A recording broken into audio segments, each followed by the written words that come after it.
김현미 국토부 장관이 어제 국회 답변에서 현 정부 들어 집값이 평균 11% 올랐다고 했습니다.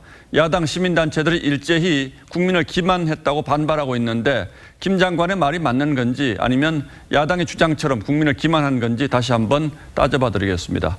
자, 윤슬기 기자. 네. 우리 따져보니 팀이 실제로 전국의 아파트 값을 전수조사 해봤다면서요. 실제로 11% 오른 지역이 있습니까? 네, 저희가 직접 조사를 해봤습니다. 김 장관은 한국감정원 통계를 근거로 집값 11% 상승을 주장을 했죠.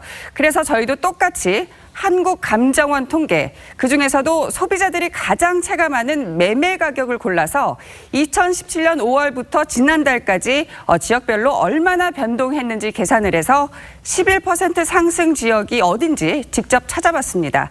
아파트의 경우 2017년 5월 대비 지난달 기준 매매가가 11% 뛴 곳은 수도권에서는 안산시가 유일했습니다.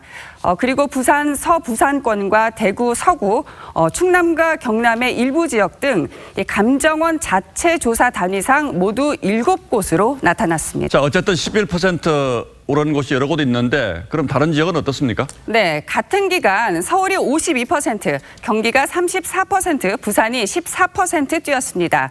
상승률 최고 지역은 성남시 수정구로 약 150% 올랐고요. 그 다음이 서울 종로구, 세종시 순이었습니다. 반면에 매매가가 가장 떨어진 곳은 경기도 여주시로 17%가 떨어졌고요. 최고 하락 지역 10곳 중 8곳이 보시다시피 경북과 경남 지역이었습니다.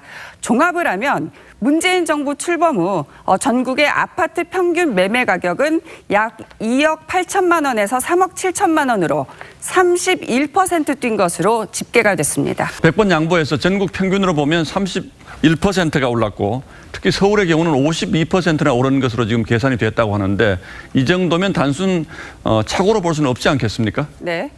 자, 그런데 그럼 김현미 장관은 대체 뭘 보고 이 11%라고 얘기를 했을까요? 네, 설명을 해드리면요.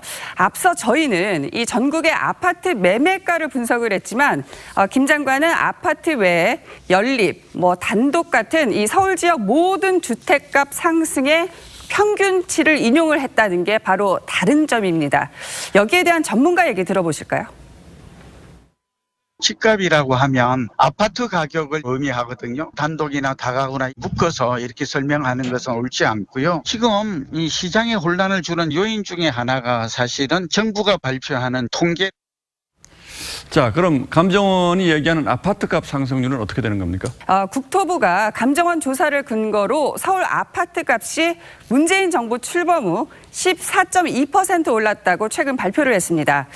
그런데 최근 아파트값 상승폭을 조사해서 발표한 경실련은 이 14.2%가 도대체 어디서 나온 수치인지 알 수가 없다는 입장이죠. 자, 어쨌든 저희 계산과도 지금 김현미 장관의 답변이 차이가 많이 난 것으로 지금 확인이 됐는데 김현미 장관이 언급한 이 11%가 보통 사람들의 체감 지수와는 차이가 상당히 있다는 것만은 분명하군요. 네.